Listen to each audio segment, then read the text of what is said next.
Hello बच्चों। तो आज हम लोग एक मैथमेटिक्स का टॉपिक पढ़ेंगे। एक्चुअली वो फिजिक्स के लिए बहुत इंपॉर्टेंट होगा, क्योंकि हम लोग जब फिजिक्स पढ़ते हैं तो इंटीग्रेशन, डिफरेंशिएशन, तो वहां पर एक थ्योरम बहुत यूज होती है, that is called fundamental theorem of calculus. जब हम इंटीग्रेट करते हैं, लिमिट्स लगाते हैं, तो इस थ्योरम का यूज होता है। तो इसको समझने के लिए पहले दोनों बातें समझनी कि डिफरेंशिएशन क्या है, इंटीग्रेशन क्या, उनके बीच में कोरिलेशन क्या है, और तब ये बात हमें प्रॉपर्ली समझ में आएगी। पहले मैं बता देता हूं कि what is fundamental theorem of calculus. तो जैसे हम लोगों ने कोई फंक्शन लिया, हम लोगों ने सपोज एक फंक्शन लिया और वो फंक्शन था fx, और चूंकि फंक्शन की वैल्यू को y एक्सिस पर प्लॉट करते इसलिए यूजुअली लिखा जाता है y is equal to fx। तो हमारे पास एक फंक्शन है y is equal to fx। तो पहले तो हम इसका डिफरेंशिएशन डिफाइन करते हैं। डिफरेंशिएशन पढ़ चुके हैं dy अपॉन dx, इसी को लिख सकते हैं d dx ऑफ, और y की जो वैल्यू है वो fx के इक्वल है। तो जब हम इसको डिफरेंशिएट करेंगे तो हमें एक और फंक्शन मिल जाएगा, और वो फंक्शन सपोज हम लोगों ने मान लिया कि वो फंक्शन कैपिटल fx है। स्मॉल f फंक्शन का डेरिवेटिव क्या है? Capital f। ये तो हो गया डिफरेंशिएशन का पार्ट हो गया। अब बात आती है इंटीग्रेशन की। तो सपोज हम लोगों ने इंटीग्रेशन डिफाइन किया, और एक बात और समझ लेते हैं कि integration is the reverse process of differentiation. ये बात पता होनी चाहिए कि जो हम लोगों का इंटीग्रेशन है, इंटीग्रेशन इज रिवर्स प्रोसेस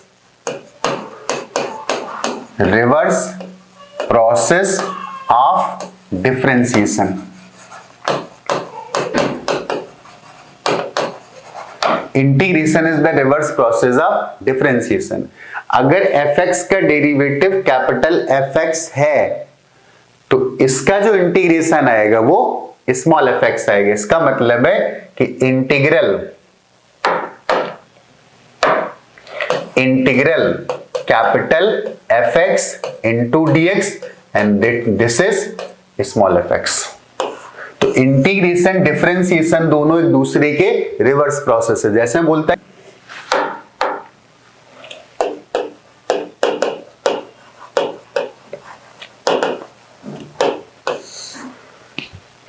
तो एक्चुअली ये कर्व का एरिया है। जैसे हम लोगों ने क्या किया, यहां पर एक कोई फंक्शन ड्रॉ कर लिया, वो फंक्शन था y is equal to fx। इस फंक्शन को प्लॉट किया, तो ये प्लॉट सिंपलिसिटी के लिए मैंने बोल दिया कुछ ऐसा आ गया। ये हम लोगों का ये y एक्सिस थी, यहां पर fx की वैल्यू प्लॉटेड है, और यहां पर हम लोगों का जो इंडिपेंडेंट वेरिएबल था x वो प्लॉटेड है। तो इंटीग्रेशन का मतलब क्या था, हम वैसे कर्व तो एक्सटेंडेड होगा, आगे भी होगा पीछे भी होगा, बट हम लोग कंसर्न है केवल इतने रीजन के लिए। मतलब अगर ये x equal to a value है और ये x equal to b value है, तो हम लोग x इक्वल टू a से लेकर के x इक्वल टू b तक कंसर्न है। एक्चुअली इंटीग्रेशन किसी कर्व का x एक्सिस से एरिया शो करता है। तो हम लोगों ने यहां पर एक x ले लिया, कोई ये x, और आगे x में एक छोटा सा चेंज कर दिया, तो this is x plus delta x। x पर फंक्शन की वैल्यू थी fx, x पर फंक्शन की वैल्यू थी fx, और x प्लस डेल्टा x पर फंक्शन की वैल्यू है x plus f of x plus delta x। fx को हम लोगों ने लिखा था y से, तो x में अगर थोड़ा सा चेंज आएगा तो फंक्शन अपनी वैल्यू को भी तो थोड़ा सा चेंज करेगा। अभी हम लोगों ने डेल्टा x की कोई लिमिट नहीं लगाई है, तो अगर मैं इस एरिया की बात करता तो ये एरिया, ये जो हमें दिख रहा है वो एक्चुअली रेक्टेंगल नहीं दिख रहा है, ये कुछ और दिख रहा है। लेकिन एक बात हम लोग अगर समझे कि अगर हम लोग डेल्टा x की वैल्यू को 0 टेंड करा दें, इफ डेल्टा x की लिमिट 0 को टेंड कर दे, मतलब वो बहुत छोटा है, तो उस एक ग्राफ और बनाते हैं। मान लो कुछ ऐसा ही कर्व था हमारे पास, अब चीजें समझनी पड़ेंगी, तो उसके लिए इंटीग्रेशन समझना जरूरी कि वो है क्या, तो हम लोग fundamental theorem of calculus define कर पाएंगे। तो फिलहाल हम लोग बात कर रहे हैं कि अब हम लोग इंटरवल थोड़ा सा छोटा लेंगे, कुछ ऐसे ही कर्व था और फिर हम लोगों ने x यहां पर ले लिया, और जब डेल्टा x 0 को जाएगा तो डेल्टा x को हम लोग लिख दिया करेंगे dx, ये पढ़ चुके हैं पहले से। तो अगर अगला पॉइंट और जरा सा आगे होता, ये तो मैंने दिखाने के लिए तब भी दूर दूर बना लिया है कि ये x प्लस dx है और ये x था, तो मुझे लगता है जो डिफरेंस आ रहा था दोनों लाइन की लेंथ के बीच का, वो अब काफी छोटा होगा। पहले काफी बड़ा था, पहले ये लेंथ आ रही थी और बाद में ये वाली लेंथ आ रही, तो इतना बड़ा गैप आ रहा था। तो डेल्टा x की वैल्यू को अगर हम लोगों ने रिड्यूस किया तो ये वाला गैप तो बढ़ गया। तो एक बात तो हम लोग बोल ही सकते हैं कि अगर डेल्टा x की लिमिट 0 को टेंड करती है तो this portion converts into a rectangle, ये जो भी पोर्शन है this converts into a rectangle.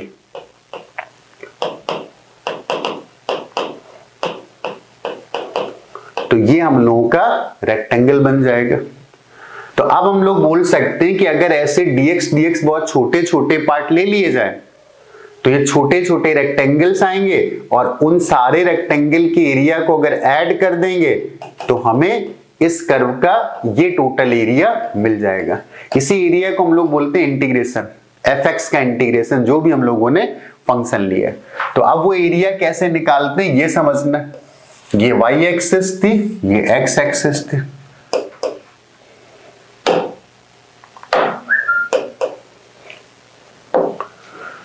ये हम लोगों का कर्व था। यहां से लेकर के यहां तक तो हम लोगों ने कोई जनरल पॉइंट ले लिया, इसको बोल देते हैं xi, और इसके आगे कुछ मान लेते हैं कि xi और प्लस डेल्टा x। ये इंटरवल हम लोगों ने जो लिया है वो सब जगह सेम रखूंगा मैं। तो xi पर फंक्शन ने जो वैल्यू ली होगी वो वैल्यू आ रही होगी f ऑफ xi, और ऐसे हम लोगों ने जो डिविजन्स करे होंगे वो n डिविजन्स कर लिए। तो अगर हम इस एरिया को बहुत ज्यादा पार्ट में डिवाइड करेंगे तो n की वैल्यू आएगी बड़ी। अगर हम लोगों ने 2 पार्ट में डिवाइड किया तो एरर आएगी, 3 पार्ट में डिवाइड किया तो कम एरर आएगी। अगर बहुत छोटे छोटे रेक्टेंगल में हम लोग इसको डिवाइड करते हैं तो एरर हम मिनिमाइज कर रहे होंगे। तो अगर हमें एरर नहीं लिखनी है तो n बड़ा होना चाहिए, और मैथमेटिकली कितना होना चाहिए, इनफाइनाइट होना चाहिए। तो अगर इस एरिया को हम इनफाइनाइट पार्ट में डिवाइड करेंगे तो एक स्टेप जो बन रही होगी वो बहुत छोटी होगी और वो बिहेव करेगी एक रेक्टेंगल की तरह। तो हम लोग जो पहला रेक्टेंगल लेते हैं ये वाला, तो इसको हम लोग बोल देते हैं x1 और ये पॉइंट था x0। तो जो आखिरी रेक्टेंगल आया होगा जिसको हमने बोला n रेक्टेंगल लिए थे, तो ये वाला पॉइंट कौन सा बन जाएगा। पहले रेक्टेंगल में इसको x1 बोला है तो इसको हम लोग बोल सकते हैं दिस इज xn। तो इसके पहले जो आएगा वो xn-1। तो हम लोग क्या करते हैं, आयत रेक्टेंगल, इसको मैंने बोला है कि दिस इज आयत रेक्टेंगल, ये वाला जो था, तो दिस इज आयत रेक्टेंगल। तो आयत रेक्टेंगल का हम लोग एरिया लिखते हैं। तो आयत रेक्टेंगल पर जो पॉइंट x कोऑर्डिनेट है वो xi, तो इस पॉइंट पर फंक्शन की वैल्यू कितनी है, f ऑफ xi, और हमें एरिया लिखना था इसका, तो विड्थ कितनी थी, डेल्टा x थी। डेल्टा x काफी छोटा है क्योंकि हम लोगों ने n की वैल्यू को बहुत बड़ा लिया है।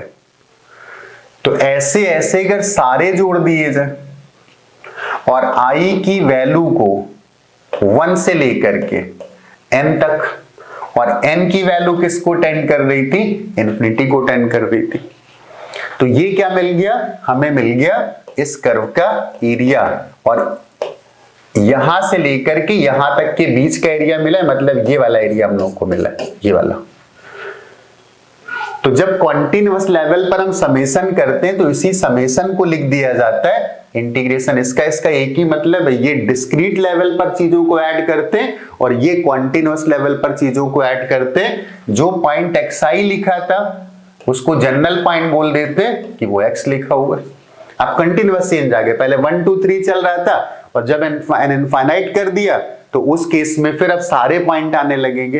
तो ये बन गया fx और डेल्टा x बहुत छोटा था क्योंकि हम लोगों ने बहुत ज्यादा पार्ट में डिवाइड किया था, तो इसको लिख देते हैं dx। बहुत ज्यादा जॉर्गन पे नहीं जाना है, बेसिकली चीजें समझ में आए केवल।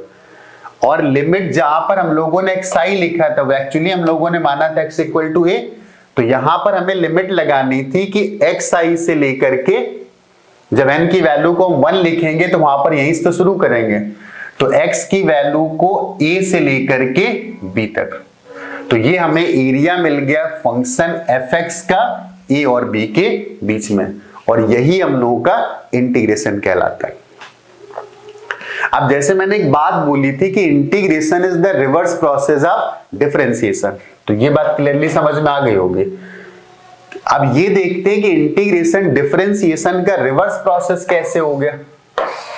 तो इंटीग्रेशन डिफरेंशिएशन का रिवर्स प्रोसेस है, ये प्रूव करते। तो हम लोगों ने फंक्शन सपोज लिया था y is equal to fx, फिर इस फंक्शन को हम लोगों ने डिफरेंशिएट किया dy अपॉन dx, या इसी को लिख सकते हैं d dx ऑफ fx। तो जब हम लोगों ने इसको डिफरेंशिएट किया तो हमें एक और नया फंक्शन मिल गया होगा, तो उस फंक्शन को हम लोगों ने क्या बोल दिया था, उस फंक्शन को बोल दिया था कैपिटल fx। हमारे पास एक फंक्शन था स्मॉल fx, उसको हमने डिफरेंशिएट किया तो वो हमें मिल गया कैपिटल fx। तो इसका तो पहले तो हम लोग ग्राफ ड्रॉ कर लेते हैं। ये x एक्सिस था और ये y एक्सिस था और y की वैल्यू थी fx। अब इसका ग्राफ ड्रॉ कर लेते हैं, बहुत सिंपलिसिटी के लिए हम लोग ग्राफ ऐसे ड्रॉ कर लेते हैं, ऐसे, ताकि चीजें समझ में आए। और हम लोगों का कंसर्न था x इक्वल टू a से लेकर के x इक्वल टू b तक, तो ये पॉइंट था x इक्वल टू a और ये वाला पॉइंट था x is equal to b। फिर हम लोगों ने इसको डिफरेंशिएट किया तो एक दूसरा फंक्शन मिला, तो उस दूसरे फंक्शन का भी ग्राफ ड्रॉ कर लेते हैं। ये x था और ये था कैपिटल fx। अच्छा, कैपिटल fx जो भी आया इसको हम लोग लिख देते हैं कैपिटल y से। स्मॉल y हम लोगों ने स्मॉल fx के लिए लिखा था, तो जो कैपिटल fx फंक्शन आ रहा है उसको कैपिटल y से लिख देते, तो ये वाली वैल्यू आ गई कैपिटल y। अब डेरिवेटिव का ग्राफ कुछ और आ रहा होगा, तो डेरिवेटिव का ग्राफ मान लेता हूं कि कुछ ऐसे आ गया, इस तरीके। और हमें जो काम करना था वो काम हमें करना था x is equal to a से लेकर के और x is equal to b तक, तो this is x equal to b। ये कौन सा फंक्शन था, कैपिटल fx फंक्शन था। और ये वाला कौन सा था, ये स्मॉल fx फंक्शन था। पहला पार्ट प्रूव करते हैं कि इंटीग्रेशन वहीं से प्रूव हो जाएगा कि फंडामेंटल थ्योरम ऑफ कैलकुलस है क्या।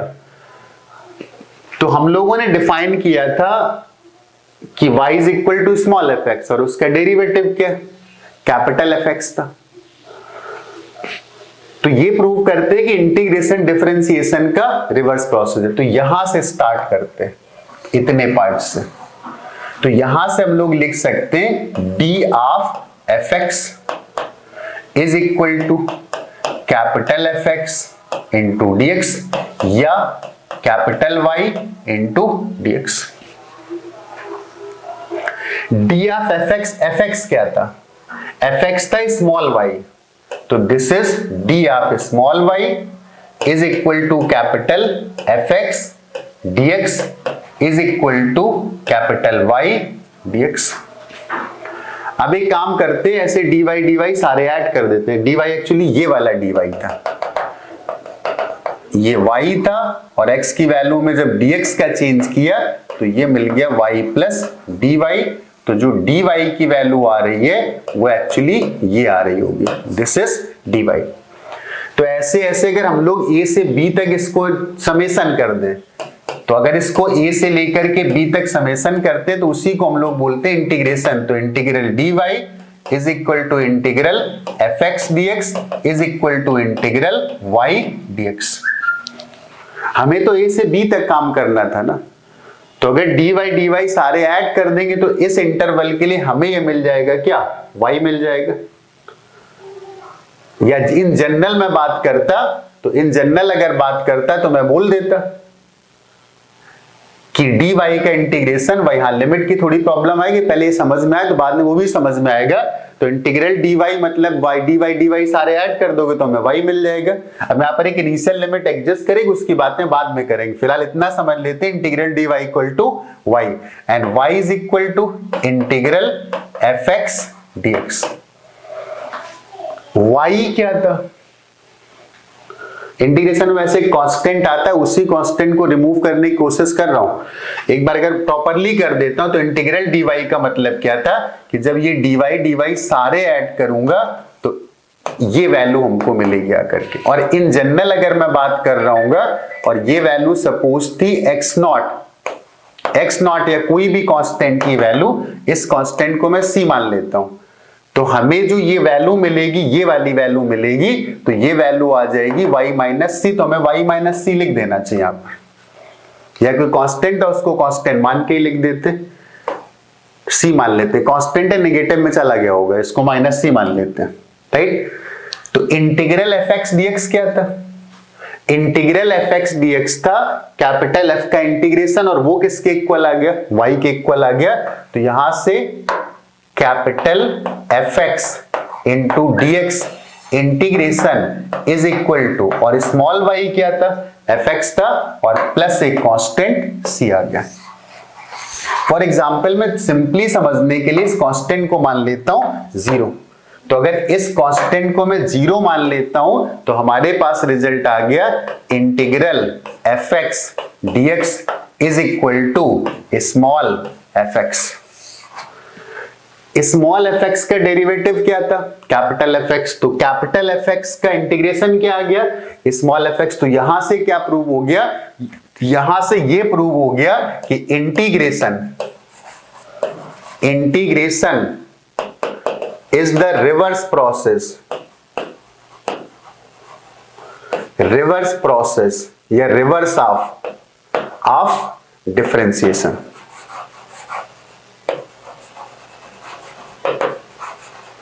Integration is the reverse process of differentiation, ये बात प्रूव हो गई। अब आते हैं फंडामेंटल थ्योरम ऑफ कैलकुलस पर। जब ये बात समझ में आएगी तो हमें फंडामेंटल थ्योरम ऑफ कैलकुलस आएगी। तो जल्दी से स्टार्ट करते हैं इसको। हम लोगों ने क्या किया, एक फंक्शन ले लिया y is equal to fx, और फिर हम लोगों ने इसको डिफरेंशिएट कर दिया dy upon dx, and this is equal to, इसको लिख देते d dx ऑफ, और y की वैल्यू पुट कर देते fx। और ये जो नया फंक्शन आ गया, इस फंक्शन को हमने बोल दिया कैपिटल fx। और एक बात हम लोग पहले पढ़ चुके हैं कि डिफरेंशिएशन और इंटीग्रेशन एक दूसरे के रिवर्स प्रोसेसेस है। तो एक दूसरे के रिवर्स प्रोसेस है, तो हम लोग बोल सकते हैं integral fx dx is equal to fx, और हमें पता है कोई कांस्टेंट आता है, लेकिन कांस्टेंट फिलहाल के लिए उड़ा देते हैं। तो ये पार्ट है कि इंटीग्रेशन डिफरेंशिएशन का रिवर्स प्रोसेस है। फिर हम लोगों ने क्या किया, फिर हम लोगों ने स्मॉल fx का ग्राफ बनाया।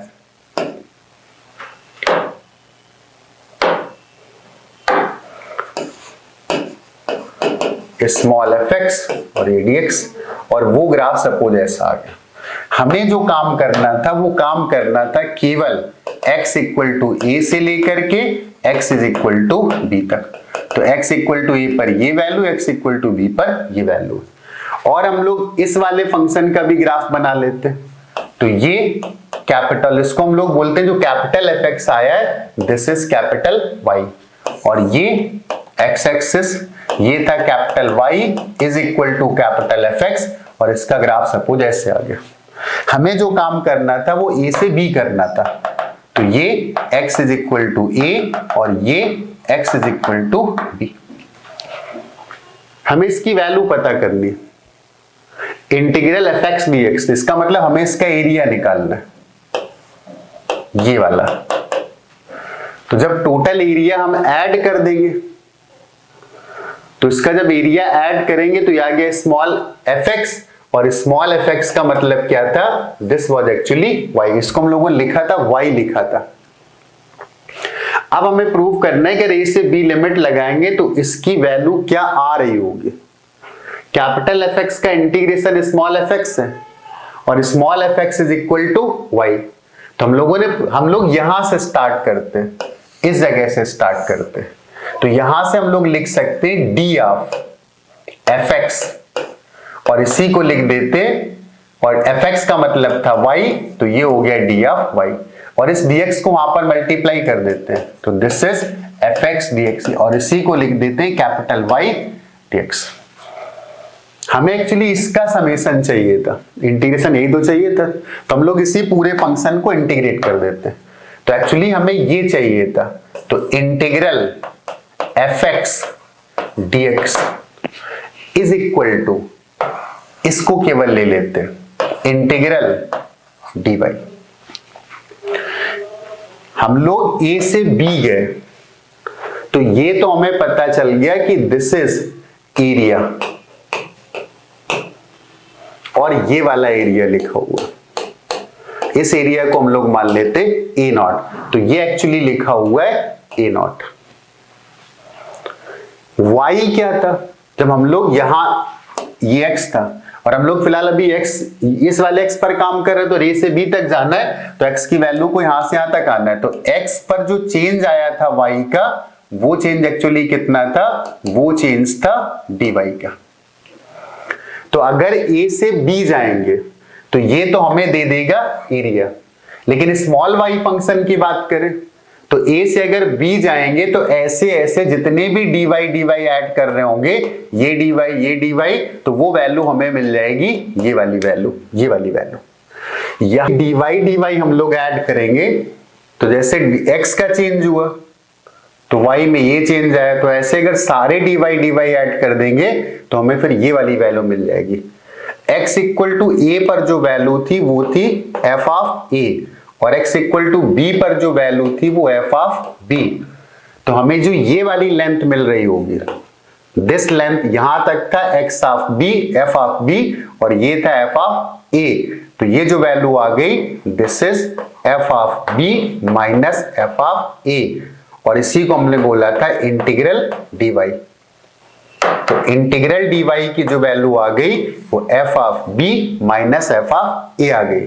तो ये यहां से जो रिजल्ट आ गया, integral capital F X is equal to F of b minus F of a, और यहां पर x की जो लिमिट थी वो a से लेकर के b तक थी, और यही हम लोगों का फंडामेंटल थ्योरम ऑफ कैलकुलस है। क्योंकि capital F x small F X का डिफरेंशिएशन था, तो स्मॉल एफ एक्स का इंटीग्रेशन आएगा, कैपिटल एफ एक्स का इंटीग्रेशन आएगा स्मॉल एफ एक्स। तो इसको हम लोग पहले ऐसे भी लिख देते हैं, हम लोग लिखते हैं ऐसे, integral capital F X dx is equal to small F X plus a constant c। अगर कोई लिमिट नहीं दे रहा है तो फिर वहां पर कांस्टेंट का रोल आएगा। और दूसरी बात हम लोग यहां पर ऐसे लिख देते हैं कि integral capital F X dx, और इसमें लिमिट लगा देते हैं x इक्वल टू a से x इक्वल टू b। तो कैपिटल एफ एक्स का इंटीग्रेशन आएगा स्मॉल एफ एक्स, और ऐसे लिख देते हैं x is equal to a से x is equal to b।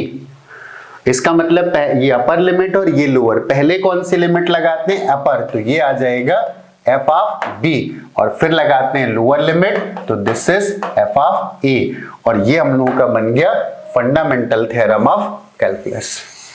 हम लोगों ने इस लेक्चर में बहुत सारी बातें सीख ली। डिफरेंशिएशन पहले डिफाइन कर चुके थे, ये प्रूव कर लिया कि इंटीग्रेशन कैसे डिफरेंशिएशन का रिवर्स पार्ट है। और हम लोगों ने यहां पर सीखा कि अगर वहां पर लिमिट एग्जिस्ट करेंगी तो फंडामेंटल थ्योरम ऑफ कैलकुलस को कैसे यूज करना है। तो यहां पर एक एग्जांपल भी छोटा सा सॉल्व कर लेते हैं। एक एग्जांपल छोटा सा सॉल्व करते हैं। हमारे पास एक फंक्शन है y is equal to F X और वो फंक्शन था suppose x to the power 3। तो इसको हमें कैलकुलेट करना था कि x to the power 3 upon 3 मान लेते हैं। तो इसका जो डिफरेंशिएशन आएगा dy upon dx d dx of fx is equal to, इसको डिफरेंशिएट करेंगे तो 3x स्क्वायर और एक पहले से 3 लिखा था तो दिस इज x स्क्वायर। तो x टू द पावर 3/3 का डिफरेंशिएशन x स्क्वायर है। तो यहां से हम लोग बोल सकते हैं ये नया फंक्शन आ गया जिसको हम लोग बोला करते थे कैपिटल fx। तो यहां से फिर हम लोग बोल सकते हैं कि integral capital fx dx is equal to small fx और प्लस एक कांस्टेंट c। लेकिन जब डेफिनेट इंटीग्रेशन आएगा, लिमिट्स लगी होंगी, तो वहां पर फिर हमें इस कांस्टेंट का यूज नहीं करना है, राइट। तो अब हमें इसका इंटीग्रेशन कैलकुलेट करना है एक्स स्क्वायर का। तो यहां से हम लोग बोल देते हैं इंटीग्रल एक्स स्क्वायर dx और मान लेते हैं कि 2 से लेकर के 3 तक x इज इक्वल टू 2 से x इक्वल टू 3 के बीच में इस क्वेश्चन को हमें सॉल्व करना है। तो ये किसका डिफरेंशिएशन था, x to the power 3 upon 3 का था। तो इसका इंटीग्रेशन आ जाएगा x to the power 3 upon 3 और फिर हमें बताना है कि x इज इक्वल टू 2 से लेकर के x इज इक्वल टू 3। पहले कौन सी लिमिट पुट करते हैं, तो पहले हम लोग पुट करते हैं अपर लिमिट। तो this is 3 cube upon 3 minus लगाते हैं, फिर लोअर लिमिट पुट करते हैं 2 क्यूब अपॉन 3। तो 3 क्यूब अपॉन 3 की वैल्यू आ जाएगी 9 और ये आ जाएगा 8 अपॉन 3। तो ये आ जाएगा 27 minus 8 upon 3 and this is 19 upon 3। तो ये हम लोगों का एग्जाम्पल भी हो गया, राइट। तो फंडामेंटल थ्योरम ऑफ कैलकुलस एक बार मैं फिर से लिख देता हूं कि क्या फंडामेंटल थ्योरम ऑफ कैलकुलस है। अगर कोई फंक्शन y है उसको स्मॉल fx से लिखते हैं, तो इसका जो डिफरेंशिएशन आएगा dy अपॉन dx, तो वो डिफरेंशिएशन को हम लोग लिख सकते हैं d dx ऑफ fx और मान लेते हैं कि वो एक नया फंक्शन आ गया कैपिटल fx। तो इंटीग्रेशन डिफरेंशिएशन का रिवर्स प्रोसेस है। तो मैं यहां से बोल सकता हूं कि स्मॉल fx का डेरिवेटिव अगर कैपिटल fx है तो कैपिटल fx का इंटीग्रेशन वो स्मॉल fx आएगा, लेकिन अगर कोई लिमिट नहीं लगी होंगी तो एक कांस्टेंट भी आएगा। तो ये तो हो गया integration. Integration is the reverse process of differentiation. लेकिन अगर वो ऐसे बोलता है कि integral capital fx dx from a to b, तो इसका मतलब होगा ये किसका डेरिवेटिव था, स्मॉल fx का था। और यहां पर हमें लिमिट लगानी a से b और पहले कौन सी लिमिट लगाते हैं, अपर लिमिट लगाते हैं और फिर कौन सी लिमिट लगाते हैं, लोअर लिमिट लगाते हैं। तो ये जो स्टेटमेंट लिखा हुआ है this is fundamental theorem of calculus. तो इसको हम लोग बोल देते हैं कि this is fundamental theorem of calculus.